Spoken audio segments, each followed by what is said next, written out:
Om Swastiastu Om. Semoga semua selamat dalam lindungan Tuhan. Om Mano Badrah Kertau Wiantu Wiswadaha Om. Semoga pikiran, energi yang baik datang dari segala penjuru. Om Satchit Ananda Om. Semoga kita selalu ada di jalan kebenaran, sadar dan berbahagia.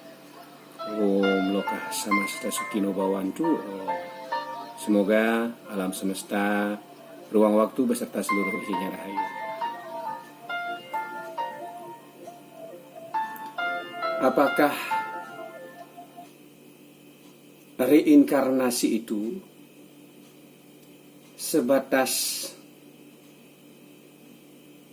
terjadi dalam satu keluarga? Di Bali, sebagian besar masyarakat kita meyakini adanya reinkarnasi karena sesungguhnya ini adalah bagian dari Pancasrada kita, 5 keyakinan kita, yaitu keyakinan kita yang keempat percaya dengan adanya punarbawa, samsara atau reinkarnasi. Di Bali secara umum, apabila ada kelahiran seorang anak, maka dipertanyakanlah kepada orang pintar, tanda kutip, orang yang dianggap pintar atau yang merasa diri mereka pintar, saya juga kurang tahu. Siapa yang lahir? Sebagian besar jawaban mereka adalah kalau tidak neneknya ya kakeknya, kalau tidak kakeknya ya kelabiungnya, istilahnya kumpinya, buyutnya, dan seterusnya. Yang jelas berkutat pada satu keluarga saja. Terkadang bahkan 2 orang anak yang berbeda diyakini bersumber dari satu roh. Misalnya roh kakeknya saja menjelma atau bereinkarnasi menjadi si A, kemudian menjadi sepupunya juga orang yang sama di kehidupan di masa lalu. Namun ada referensi lain sesungguhnya, di mana bahkan bukan hanya sebatas dalam satu keluarga saja, bahkan reinkarnasi itu bisa cross form. Karena ada sastra yang menyebutkan dewa ia meneraka menadi manusia,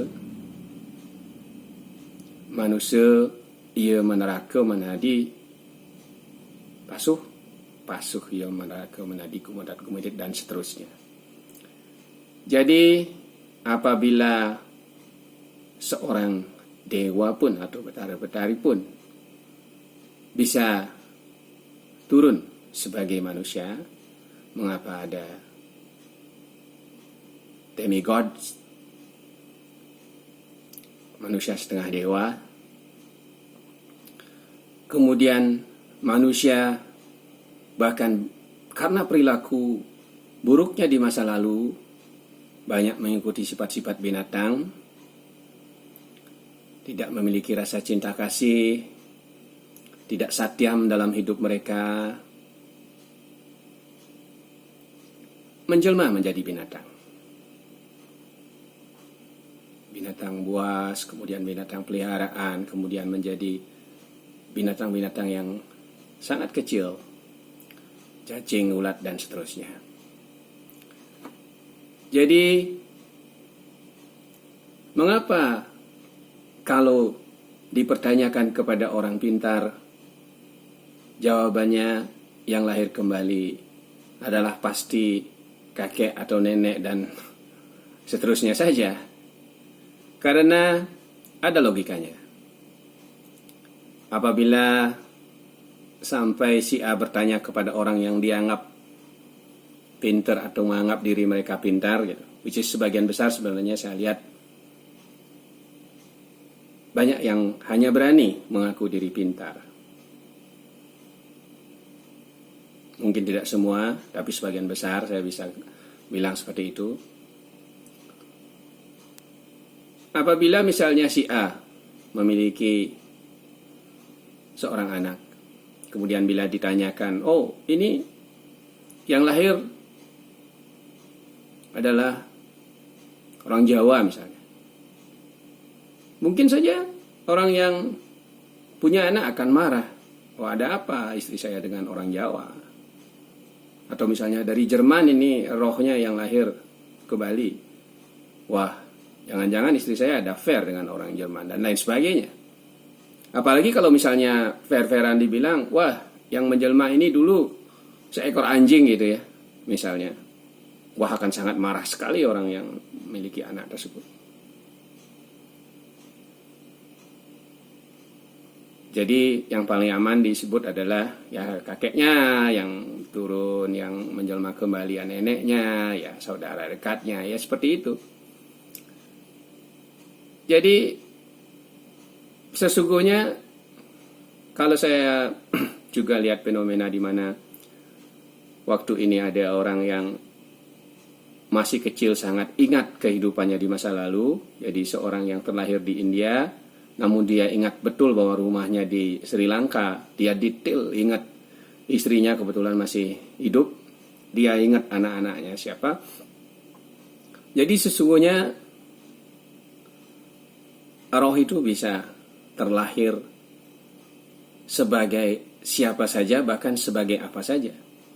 Untuk itu juga mengapa kita seharusnya menjaga sifat-sifat kedewataan kita, menjaga budi pekerti kita, menjaga pikiran, perasaan, perkataan dan perbuatan kita selalu rahayu, selalu baik, agar tidak terjadi penurunan kualitas ketika kita terlahir kembali. Jangan sampai kita yang sudah terlahir sebagai manusia dengan kesadaran, karena dengan manusia kita dianggap sebagai memiliki tri permana, sabda, bayu, idap, di mana kita memiliki suara, kemudian kekuatan untuk hidup, dan pikiran untuk memilih mana yang dharma, mana yang adharma, mana yang sifat-sifat pasuh kebinatangan, mana sifat-sifat kedewataan. Jadi paling tidak grafik kita tidak turun. Kalau kehidupan sekarang kita banyak meniru sifat-sifat binatang, mohon maaf, which is terlalu banyak, karena dari serat Sabdo Palono Genggong yang saya baca, memang di zaman Kali Yuga ini manusia banyak yang disebut sebagai dwi pasuh, yaitu di dalamnya sifat-sifat kebinatangan yang tinggi, berkaki dua gitu. Jadi binatang berkaki dua disebut sebagai dwi pasuh itu.